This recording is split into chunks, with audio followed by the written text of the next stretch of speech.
Nos dias 13, 15 e 17 de fevereiro de 1922, no Teatro Municipal de São Paulo, aconteceu a Semana de Arte Moderna. Eu sou o professor Regi Macedo e este canal é dedicado ao estudo da língua portuguesa e suas literaturas. Convido vocês a se inscreverem, deixar um like, sugestões, acessa o sininho. E vamos lá, o nosso tópico de hoje então é a Semana de Arte Moderna. Mas antes de falarmos propriamente da semana, vamos falar da exposição da Anita Malfatti em 1917. Anita que voltava da Europa cheia de novidades e apresentava ali obras de sua autoria juntamente com de outros artistas europeus das vanguardas europeias. E isso vai despertar um grande interesse do Mário de Andrade, o Oswald de Andrade, Menotti Del Picchia, de Cavalcanti. E aí, quem não ficou nada satisfeito com isso foi o nosso Monteiro Lobato, que no dia 20 de dezembro de 1917 publicou no jornal Estado de São Paulo, a propósito da exposição Malfatti, o artigo Paranoia ou Mistificação. Eu vou ler um trechinho aqui então desse artigo, no qual o Lobato então ele diz o seguinte: há duas espécies de artistas, uma composta dos que veem normalmente as coisas e, em consequência disso, fazem arte pura, guardando os eternos ritmos da vida e adotados para a concretização das emoções estéticas, os processos clássicos dos grandes mestres.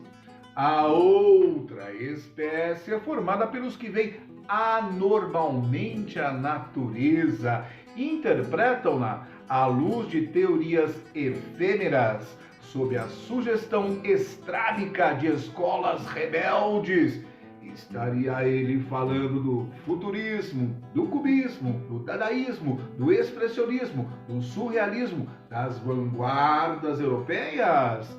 E aí continua, surgidas cá e lá como furúnculos da cultura excessiva. São produtos de cansaço e do sadismo de todos os períodos de decadência. São frutos de fim de estação, bichados ao nascedouro, estrelas cadentes, brilham um instante, as mais das vezes com a luz de escândalo, e somem-se logo nas trevas do esquecimento. E isso vai definitivamente então separar ali os modernistas do nosso pré-modernista Monteiro Lobato. Muito bem, então vamos ver agora quais eram as características, as propostas destes artistas que participam da Semana de Arte Moderna, fundando assim a fase heróica, a fase carnavalesca, a primeira geração modernista que vai de 1922 a 1930.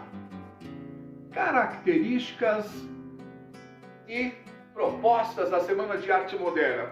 Primeira delas, ausência de formalismo, ruptura com o academicismo e o tradicionalismo, ruptura com o passado, Crítica ao modelo parnasiano. Daqui a pouquinho nós falaremos um pouquinho do poema Os Sapos, do Manuel Bandeira, uma crítica frontal aos parnasianos, ao Olavo Bilac, Raimundo Correia, Alberto Oliveira, a tríade parnasiana.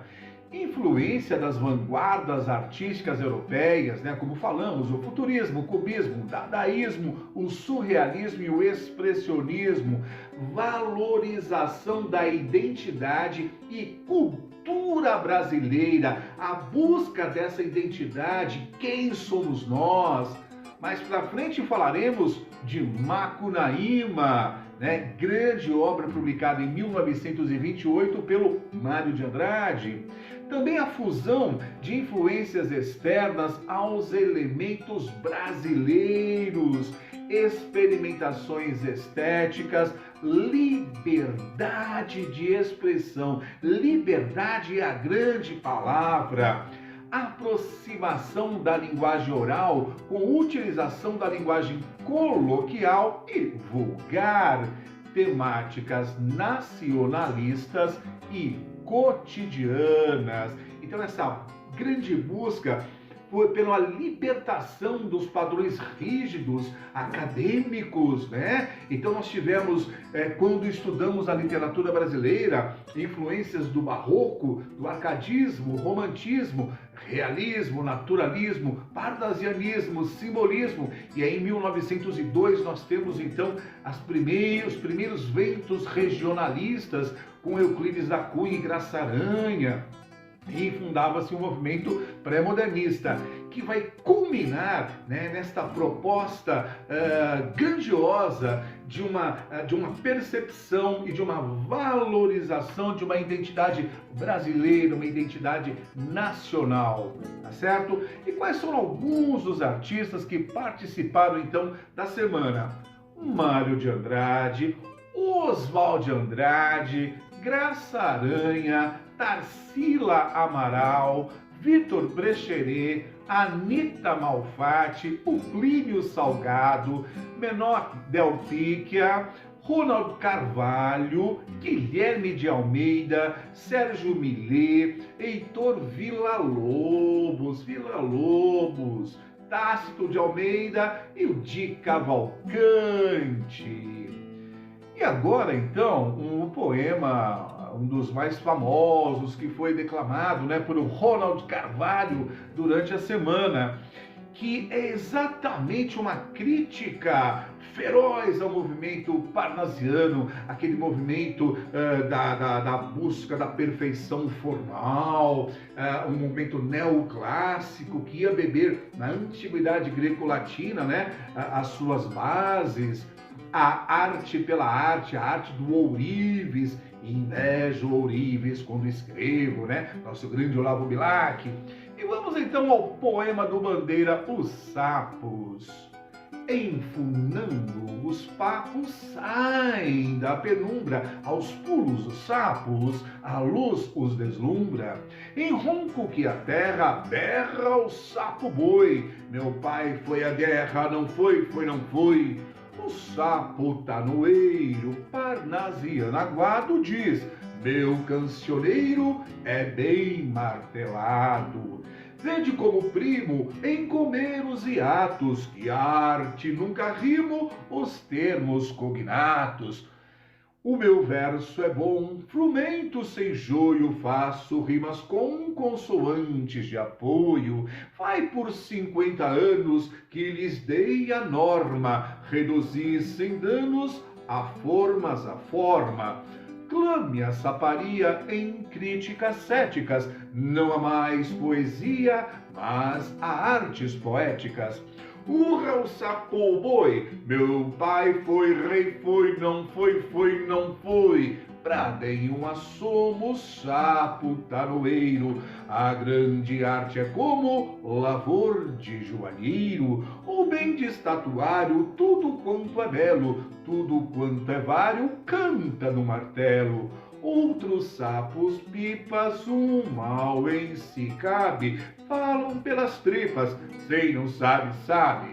Longe dessa grita, lá onde mais densa, a noite infinita veste a sobremensa. Lá, fugido ao mundo, sem glória, sem fé, no peral profundo e solitário é.